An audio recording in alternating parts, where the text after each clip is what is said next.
idag tänkte jag faktiskt ge en grej till min flickvän. Okej, kom och följ med mig.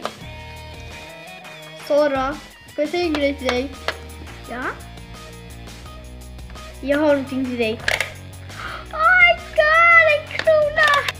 Det passar mig. Det är så vackert. Wow! Oh my god, that's good. Vi gör det!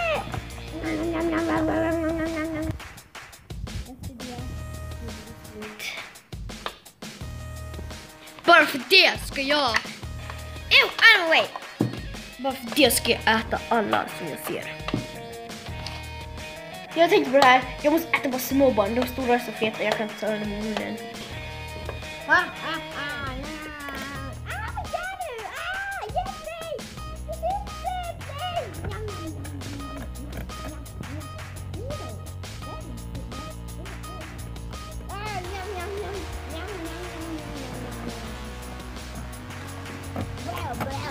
Det smakar hårigt.